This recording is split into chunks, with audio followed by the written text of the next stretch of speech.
All right, so here we go. Here's chapter 2. So flow control is basically controlling the flow of the code. Not that hard. We will go over flowcharts. Flowcharts are one of the things that students are like, that's so simple I don't need to do it.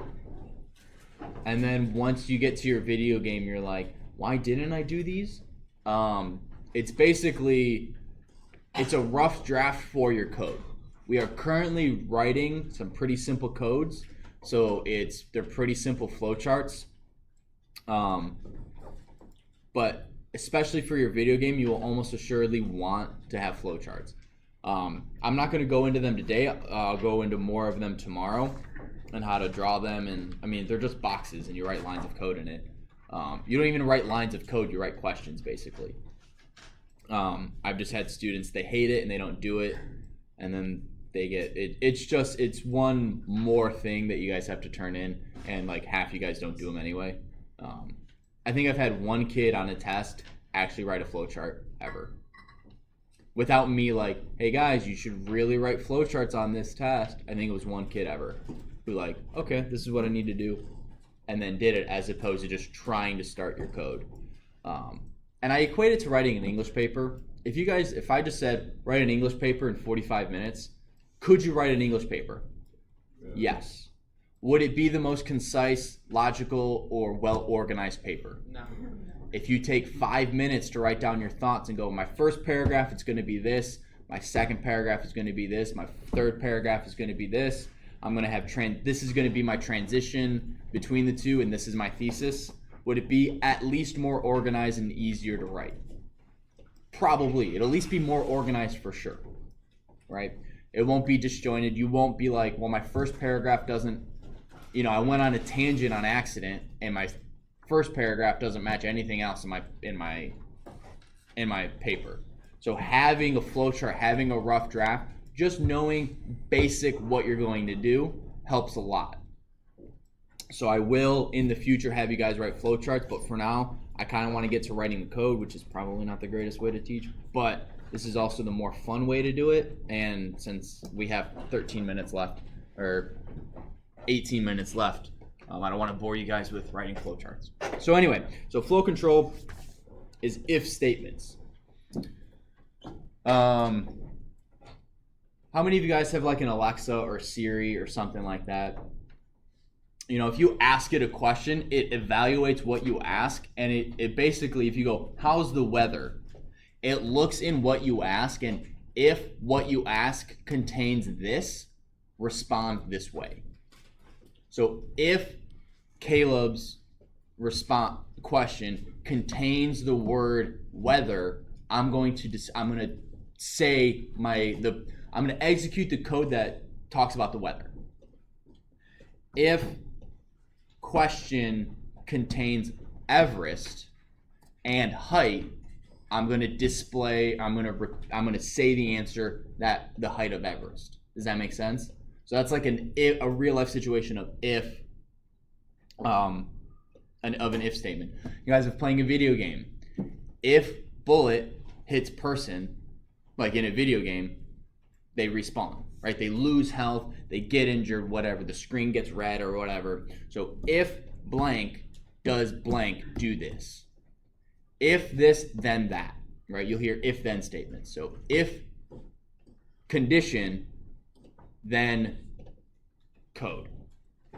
Make sense? Okay. So these are, now we've learned, what are the 3 types of variables we've learned about so far? No. String is one. Libby, integer, and float from Josh. We're now introducing a 4th one called a Boolean or Boolean. I'm not 100% sure how to say it. It's Boolean. I just say Boolean. Boolean? What do you say, Christine? Boolean. I've never heard Boolean. Boolean? What is Boolean? I don't know. Isn't there one like format or something? What do you mean? Is there a form? What do you mean format? As a like command? Yeah. Yes. We'll go over that. Just not right now. I'm not 100% sure when the book does that one. So a Boolean or Boolean? Christine? Boolean? Boolean. Yeah. Boolean. That's how it was on Crash Course when I took Okay. Crash course Boolean, there we go. So a Boolean is either a true or false. That's all it is. So we can have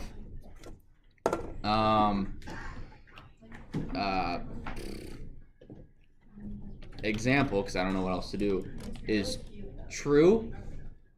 All right, you guys are getting a little noisy. True. It is not true with a lowercase. It's not true with a lowercase t. It has to be an uppercase t. So this is basically yes, and you can have example 2 equal false. It would help if I could spell correctly. Example 1 is true, example 2 is false. So I'm going to hop over to the shell real quick. Oh.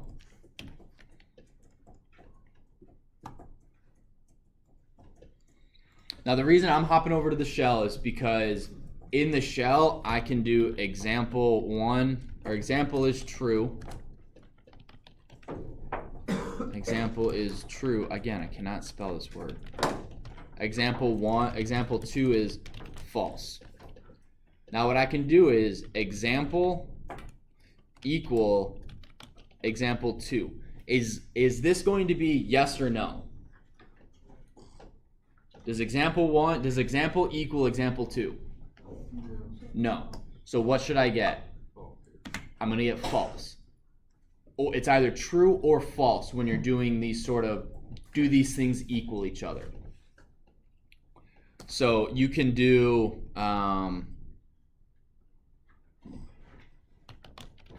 example is true, example 2 is, or equal false. That will also give us true.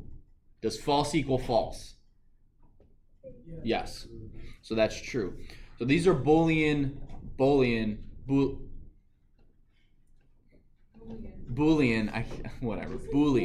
It's like boo and then Boolean. No, I don't want him just to get booed. Most people say bool. Well, good for most people. I'm not most people, Zeke. So a Boolean is true or false. Do you guys have any questions on that? No? Okay. This is a good way to, once we get into while loops, so while the video game is true, while the video game is running, we want to run the video game code. But if you lose health, we want video game to equal something else, and then the game ends. So that's why you would use an if or a true or false statement. I swear, I thought I turned off that notification. It's when I get an email, so I gotta turn that off.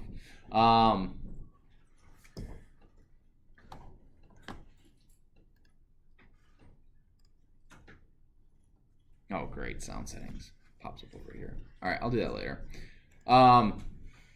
Does that make sense? True, false, Boolean variables. Okay. So now a lot of you guys have all taken math, right? You guys at some point? No, never. All right, guys. 2 + 2 is 4, right? Just trust me on that. No. So you never ever do that. All right. So in the book, it talks about comparison operators. What that is those are the ways to compare variables. So first we have in the book, we have equal to.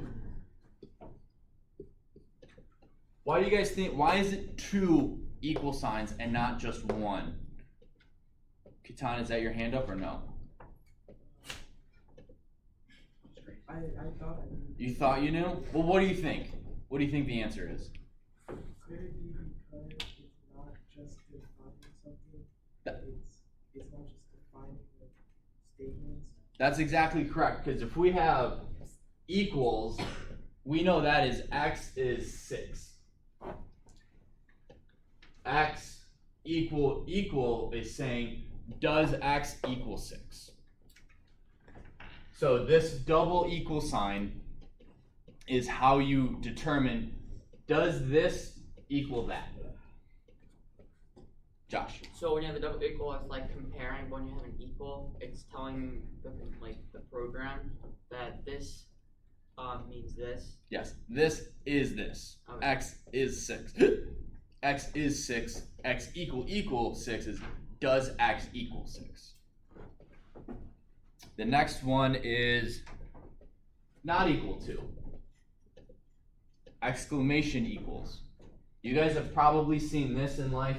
You know, X does not equal 6. Right? A line through the equals. Well, we don't have a line through the equals on our keyboard. Kind of lame, I wish we did.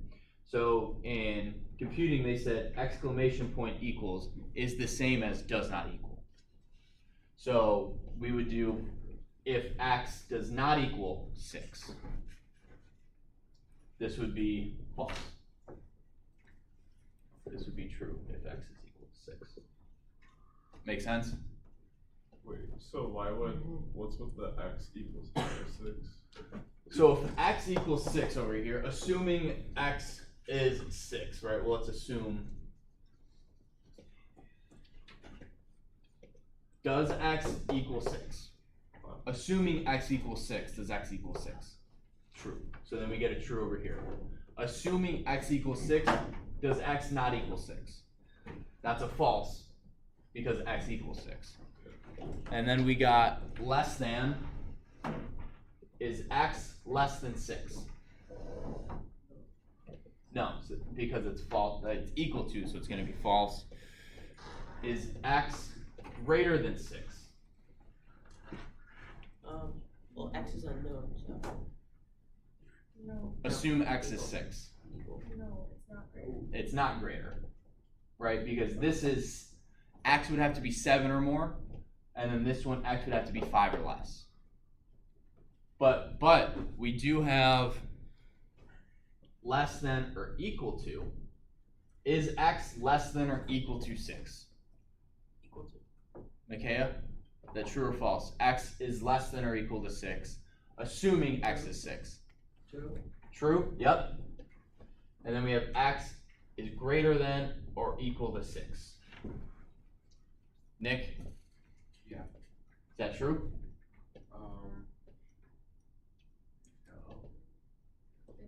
It's true. Oh, okay, yeah. Because these include this number. Is it less than or equal to? These do not. This is it less than? So X has to be, in order for this to be true, X would have to be 5.99999 blah blah blah blah blah, repeating, or less. In order for this one to be true, X would have to be 6.00001 or higher. But it cannot be 6. Does that make sense? So these are comparison operators. When you write these in class, or when you write these in the shell, let's say X is 6 and we'll do Y is 0. X equal to Y. What should this be? False. X is greater than Y. X is less than or equal to Y. X is less than or equal to X. X does not equal Y. You sure? Look at the X. It's a capital X, so this would actually give us an error. That was a typo on my part. But no, it wasn't. I was testing for you guys. Good job. X does not equal Y. That is true. Now the cool thing, do they talk about?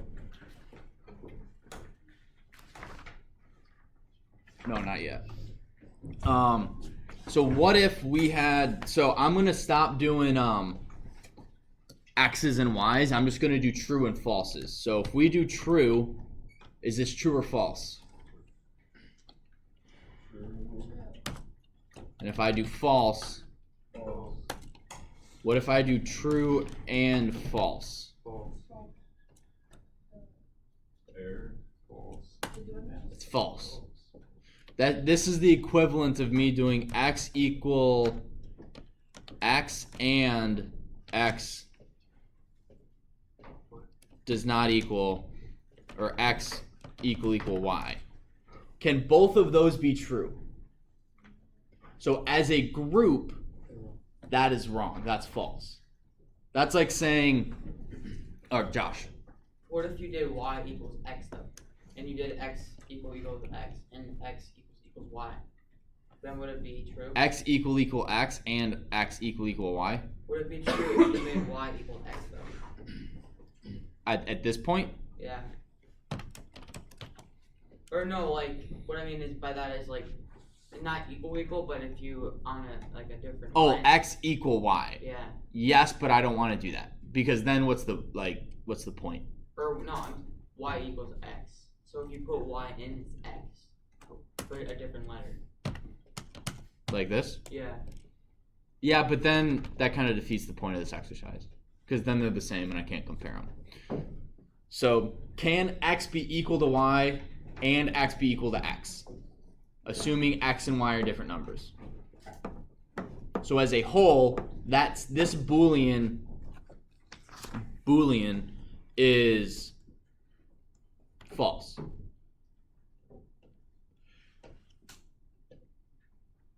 Do you guys have questions on that? Okay. What if I do, what's this one? True or false? True. No, true. It's like saying, Thomas, you can be in this room or in the lunchroom. Is that true? You can be here or there, but can you be here and there? No. So that and, what it will do is if you're using and, now this is a Boolean operator, right? So instead of the comparison operator, and we're again going to go over this tomorrow, so don't worry. A comparison operator compares whether or not two things are equal, the relationship between two things. A Boolean operator is the and or. They're used to compare Boolean variables. So a comparison compares what type of variables? So far, that we've learned. A comparison operator compares what type of variables? What are the only variables we've put on screen? X and Y, which have equaled. No. What is X and Y? What type of variables do X and Y equal up here? Integers or numbers, right? So a comparison operator so far compares what type of variables? Integers. A Boolean operator compares what type of variables? What was that? Nothing. It sounded correct from what I heard, but a Boolean operator compares what variables? The answer's in the question. A Boolean operator. Boolean, yes. True and false, true or false, false or false, false or true. That's what they do. Do you guys have any questions? It's basically, you guys can think of it as positive, negative. Positive times a negative is what? So true and false is, yeah. All right. Since you guys are intent on ending class early, actually, make sure you push your chairs in. A lot of you guys are not doing that, and it aggravates me. Not aggravates, but it's like, come on. All you gotta do is push in a chair. Thank you. All right, you're welcome, guys. Have a good day.